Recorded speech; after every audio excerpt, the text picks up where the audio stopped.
So to recap, Local Mojo sold out their first event in 12 days. What happened after that? Yeah, it was funny. I got a call from the promoter. They said, hey, it's definitely sold out. We're all set. We want to launch a second event. So they actually rented out a spot across the street and decided to do it. And what happened with that?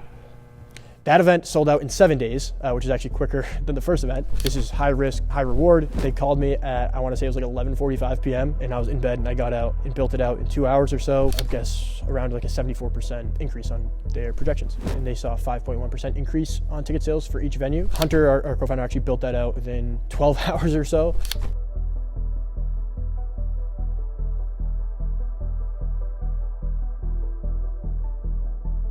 We had never ticketed any nightlife event before, but for our first time doing it, not only did we sell out one event, the host actually launched a second event and sold that out within 19 days.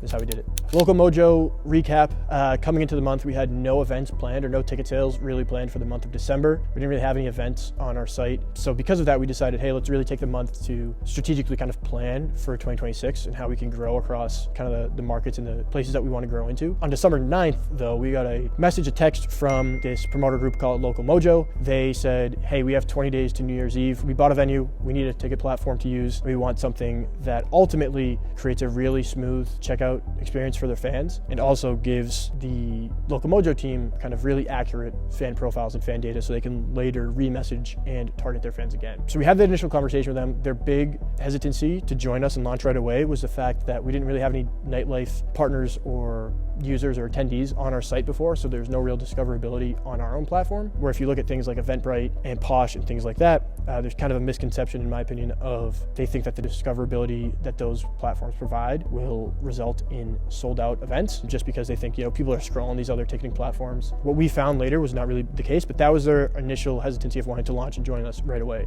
By the night of December 9th, we launched their event. Tickets were live. They kind of put it together of like, hey, this is high risk, high reward. New Year's Eve, you kind of have to sell out the event because if not, the event's just going to flop and you're kind of going to lose all the money that you spend on things like rentals and other things that they needed for production. So December 9th, they launched. They had 20 days to sell out. Immediately, they reached out to me and reached out to our team and said, hey, we would love if you guys could kind of improve your checkout process for fans. At the time, it maybe took 75 seconds, maybe 90 seconds or so. And it was just taking way too long. So we took that feedback and within a night, I think we spit it out so the checkout process was much smoother. They just log in via email or SMS, first name, their last name, and then they can pay with whatever method they choose. That took about 30 seconds or so, that new checkout process, which is a huge improvement on our end. And then after the purchase successfully is completed, the user, the fan, is prompted to complete their profile with things like gender, birthday. If they signed up originally with their phone number, they have to input their email, vice versa. Got the overall checkout process down to 30 seconds or so while still giving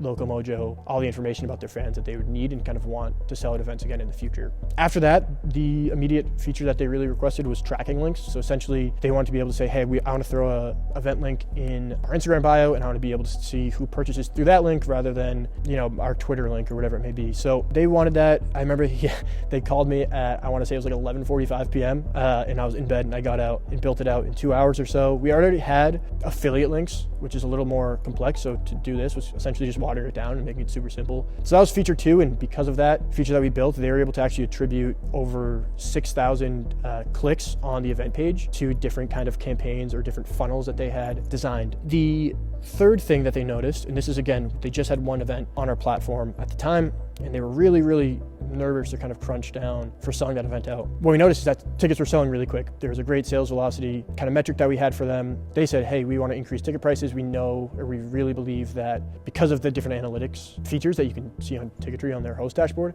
they said, hey, we believe if we increase ticket prices by $10, they'll still sell out. So we told our co-founder Hunter that. He quickly was able to actually whip up a dynamic pricing feature, which was great, and essentially said, if X amount of tickets are sold within a Y time period, so let's say if 100 tickets are sold in 2 hours, increase the ticket price by another $10 or percentage-based increase. Those were the 3 features that really helped them sell out their first event in 12 days. So what originally was very nerve-wracking, they left it all on the table to put an event on 20 days before the event, they sold out in 12 days. But not only that, because of the tools that they were using to sell out that event, they saw a lot of demand still for a Mojo event, for a Local Mojo event for New Year's. So they reached out to us the next day. They said, hey, we actually want to sell tickets to another event. We just bought, or I guess rented the venue across the street for the night. Let's get event number 2 up. So we said, sweet. We launched their event, I want to say, on December 22nd, and they sold out on December 29th. So with kind of the tools that they were able to use, they sold out not just their first planned event, but another event. And they were originally, I think, projecting to do around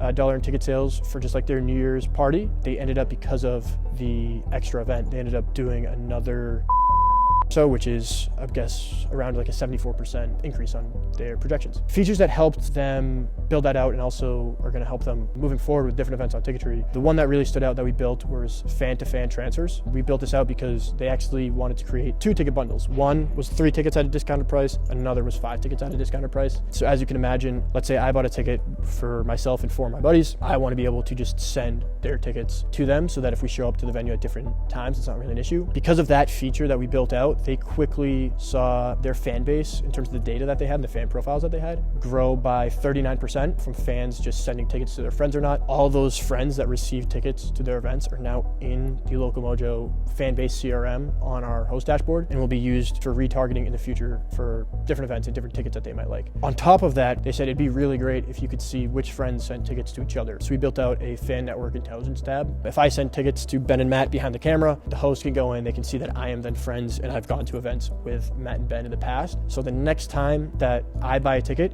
Ben and Matt are automatically getting notifications saying, hey, you might like this event because I know your buddy Eli's going, whatever it may be. That's real leverage. That's not, marketing magic or any stroke of luck that they'll just use in the future. It's experiential learning. They're taking the data that they find in event 1, and technically event 2 in this case, to retarget and build and kind of grow on the momentum that they had from these events into their festival, which they're going to launch with us for the spring, Mojo Fest Amherst. Within 24 hours of the event, the host, Local Mojo, they actually reached out to me and said, hey, we're still seeing a lot of demand across socials. Our DMs are flooded with people asking if there are extra tickets, if they can pay over the actual ticket price to just get into the event. They really wanted to get there. And they said, you know what, we already have 2 venues. They're both sold out, which is already a huge success for them. Hey, what if we kind of made a waitlist feature so that, one, if throughout the night there's, more availability at the event because people come and go, you can message them and say, hey, tickets are live, you want to purchase and come through. But also you get all of that kind of additional fan data through the waitlist component, through fans kind of putting in their, their first name, last name, and message me at their phone number if tickets become available again. So Hunter, our co-founder, actually built that out within 12 hours or so. They launched the waitlist, and then actually during the event, they noticed that there's still some availability. We went and